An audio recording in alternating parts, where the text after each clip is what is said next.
सरफरोशी की तमन्ना अब हमारे दिल में है, देखना है जोर कितना बाजुए कातिल में है।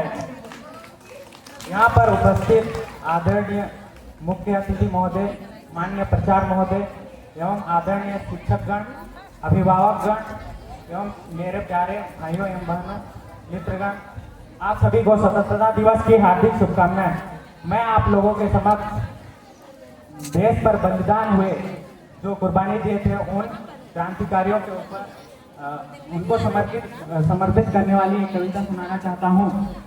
आंखों में नमी आई है, आंखों में नमी आई है, आजादी न यूं पाई है। आंखों में नमी आई है, आजादी यूं न पाई है। ना जाने शहीद थे कितने कितने, गुमनामी पाई है।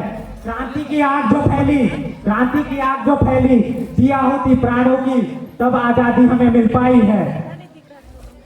देश पर मरने की खातिर, देश पर मरने की खातिर कस्में वो खाए थे, खेले वो खून की होली, दिया होती प्राणों की तब आजादी हमें मिल पाई है। देश पर मरने की खातिर, देश पर मरने की खातिर कस्में वो खाए थे, लहू का कतरा कतरा दे करके लज्जा देश की बचाई है। लहू का कतरा कतरा दे करके लज्जा देश की बचाई है ऋणी देश का वासी, है ऋणी देश का वासी, भावों को अश्रु झरते हैं।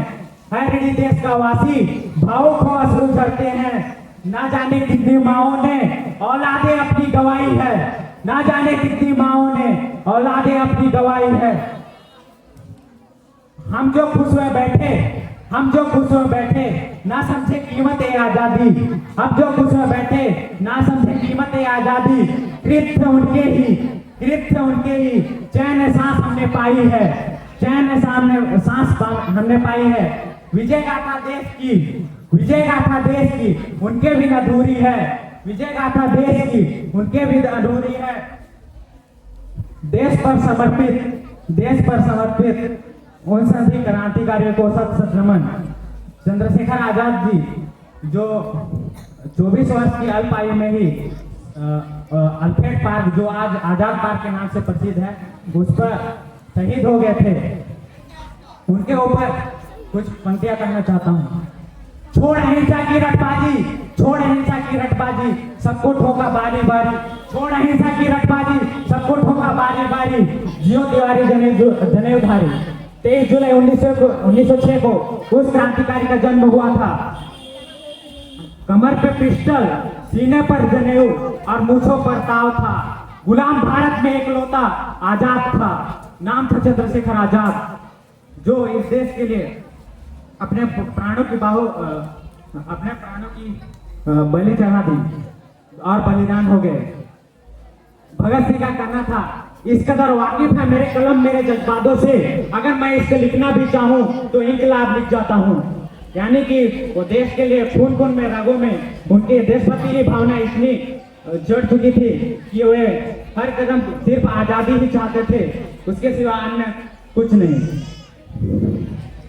नेताजी सुभाष चंद्र बोस, जो कि टॉप 4th रैंक में पहले आईएएस टॉपर थे, उनके पिताजी का कहना था कि आईएएस बनना है। उस समय आईएएस को आईसीएस कहते थे और वे पहले ऐसा भारतीय हैं जो टॉप किए आईएएस में।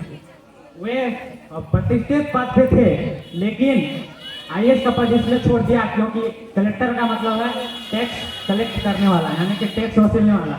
उस समय अंग्रेजों ने कलेक्टर की स्थापना, आईएएस जो है उनकी स्थापना इसलिए किए थे ताकि गांव से और शहर में जितने भी लोग हैं उनसे टैक्स वसूला जाए।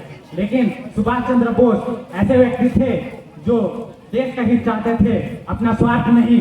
और आज के नेताओं जो कि अपना स्वार्थ बल बहुत से ऐसे कारनामे कर चुके हैं जिनको सब जानते ही हैं। भ्रष्टाचार जैसी लूट आज देश में मची हुई है। क्रांतियों आजकल लोग सिर्फ बॉर्डर पर राइफल लेकर जाना ही देशभक्ति समझते हैं, जबकि ऐसा नहीं है।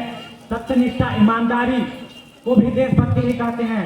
जो व्यक्ति सत्यनिष्ठा से ईमानदारी से अपना कार्य, अपना पद को करता है, वह व्यक्ति देशभक्त ही है, चाहे वो कोई भी हो, चाहे वो पद पे हो चाहे ना हो। पर आज के लोग इन सभी बातों को भूल जाते हैं और कुछ पल के तिरंगा लेकर और कुछ नाराबाजी करके ही अपने आप को देशभक्त समझते हैं, जबकि जब उनके पद प्रतिष्ठा, जब लोगों की भलाई की बात आती है तो लोग भ्रष्टाचारी जैसे अपराध भी कर बैठते हैं और लोग गरीबों का खून चूसने में भी कोई कसर नहीं करते।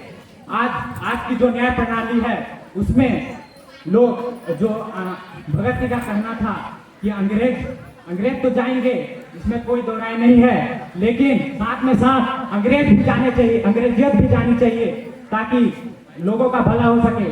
आज की जो न्याय प्रणाली है, जुडिशरी सिस्टम, जिसमें न्याय मिलता नहीं, सिर्फ तारीख पे तारीख मुकदमा चलता है और जल्द फैसला दिया नहीं जाता।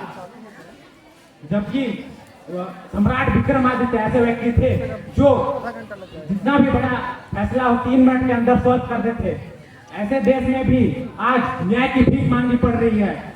ऐसे बहुत से न्यूज अखबारों में ऐसे खबरें आते हैं जो सिर्फ न्याय न मिलने की वजह से कानून अपने हाथ में ले लेते हैं, जबकि इस सिस्टम को बदलने की जरूरत है और देश तभी देश अपना विकसित कर पाएगा। भले ही हम कितने भी विमाने कम समय में बहुत अधिक दूरी तय करने वाले विमान इत्यादि बना लें और देश तरक्की कर ले, लेकिन समसामयिक जो मुद्दे हैं उसमें कम समय में हम देश के जो फैसले हैं उसको जल्दी सुपरफास्ट तरीके से सॉल्व नहीं किया गया तो फिर समसामयिक मुद्दे जैसे बहुत बड़ी समस्या खड़ी हो सकती है। आज बहुत से अदालतों में पूरे भारत में कहा जाए तो 5 करोड़ से भी अधिक फैसले पेंडिंग में हैं। उन्हें अगर सॉल्व किया जाए, हर दिन एक फैसले भी सॉल्व होंगे तो 5 करोड़ वर्ष लगेंगे, लेकिन हर दिन एक फैसला तो होते नहीं है दिन ब दिन। और भारत नंबर 1 पे है पॉपुलेशन के मामले में, लेकिन लोग समझते नहीं है। आजकल कानून को अपने हाथ में भी ले लेते हैं, क्योंकि आजकल बहुत से ऐसे व्यक्ति भी हैं जो अपराध तो करते हैं लेकिन उन्हें वकील भी मिल जाते हैं, क्योंकि अपराधी को भी वकील मिला जाता है। आप जानते हैं कलकत्ता आर्टिकल मेडिकल उसमें एक संजय राय नाम का व्यक्ति था, उसके भी 21 वकील मिल गए थे, जबकि सभी को पता था कि वो आरोपी था। लेकिन ऐसे देश में हैं हम जो शहीदों की कुर्बानी को तो जानते हैं लेकिन उन्हें अपने कर्तव्यपूर्ण निष्ठा से नहीं निभा पाए। लेकिन आने वाले दिनों में मुझे लगता है भारत अपना विकसित राष्ट्र तो कर ही लेगा, लेकिन साथ ही साथ अपना सांसाधिक और सामाजिक मुद्दों पर भी आगे विकसित होगा। आप सबने मेरी बातों को ध्यानपूर्वक सुना, इसके लिए आप सभी का बहुत बहुत धन्यवाद। जय हिंद, जय भारत।